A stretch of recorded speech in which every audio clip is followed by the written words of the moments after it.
Do you remember what you have told me about yourself? That how nobody has cared for you since your old nurse died? How those clever, fashionable sisters and successful brothers of yours were your father's and mother's pets? How miserable you were at Eton. How your father is trying to strive you into returning to Oxford. How you have had lived without comfort or refuge, always lonely and disliked and misunderstood. My poor boy.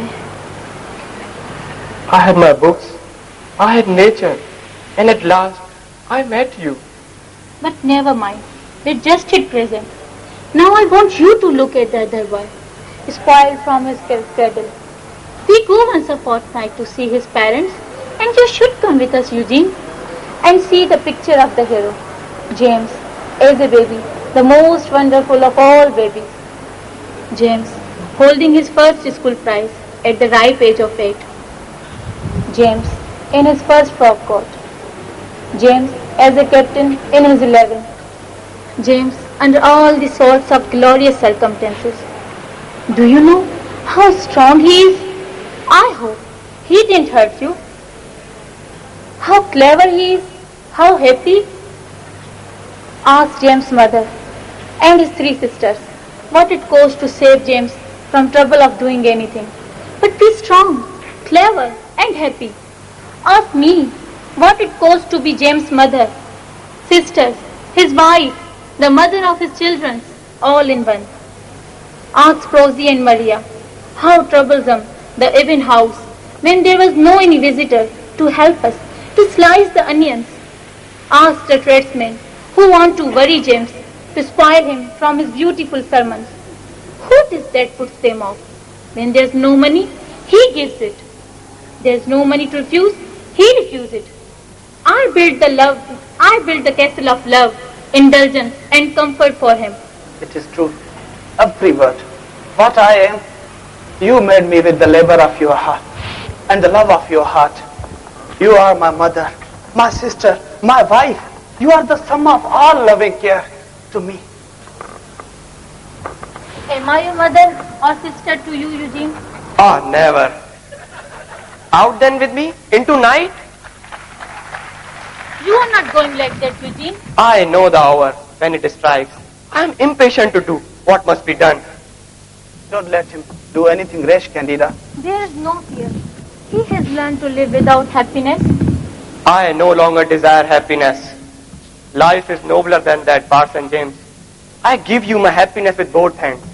And I love you because you have filled the heart of the woman I love. Goodbye, Mr. Clergyman. One last word, Eugene. How old are you? As old as the world now. This morning, I was 18. 18? Will you do, for my sake, make a little poem out of 2 sentences? And will you promise that you will repeat it whenever you think of me? Say the sentences. When I'll be 30, she will be 45. And when I'll be 60, she will be 75. In 100 years, we shall be the same age. But I have a better secret than that in my heart. Let me go now. The night grows outside impatient. Goodbye.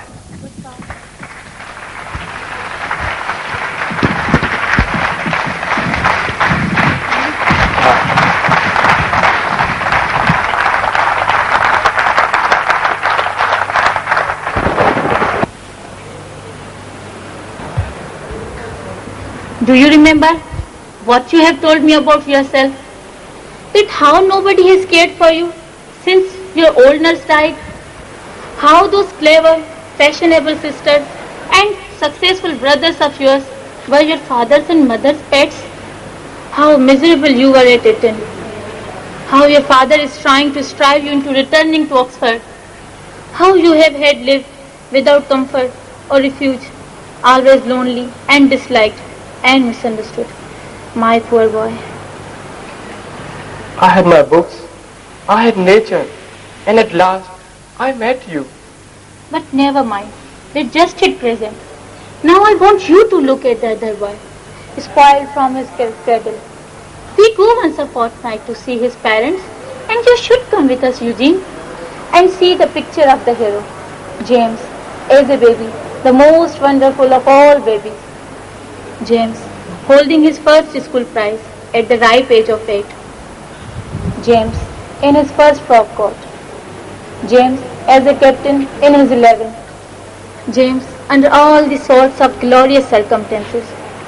Do you know how strong he is? I hope he didn't hurt you. How clever he is, how happy. Ask James' mother and his 3 sisters what it cost to save James from trouble of doing anything. But be strong, clever and happy. Ask me what it cost to be James' mother, sisters, his wife, the mother of his children, all in one. Ask Rosie and Maria how troublesome the Evan house when there was no any visitor to help us to slice the onions. Ask the tradesmen who want to worry James to spoil him from his beautiful sermons. Who is that puts them off? When there's no money, he gives it. There's no money to refuse, he refuses it. I build the castle of love, indulgence and comfort for him. It is true, every word. What I am, you made me with the labor of your heart and the love of your heart. You are my mother, my sister, my wife. You are the sum of all loving care to me. Am I a mother or sister to you, Eugene? Ah, never. Out then with me? Into night? You are not going like that, Eugene. I know the hour when it strikes. I am impatient to do what must be done. Don't let him do anything rash, Candida. There is no fear. He has learned to live without happiness. I no longer desire happiness. Life is nobler than that, Parson James. I give you my happiness with both hands. And I love you because you have filled the heart of the woman I love. Goodbye, Mr. Clergyman. One last word, Eugene. How old are you? As old as the world now. This morning, I was 18. 18? Will you do, for my sake, make a little poem out of 2 sentences? And will you promise that you will repeat it whenever you think of me? Say the sentences.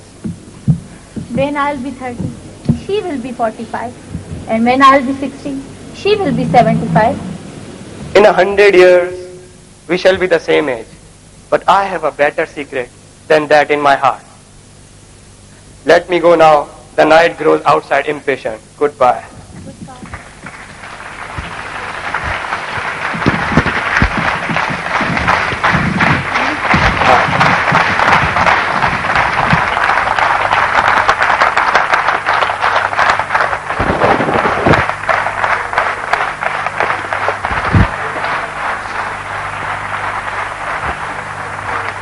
Madam, how was it?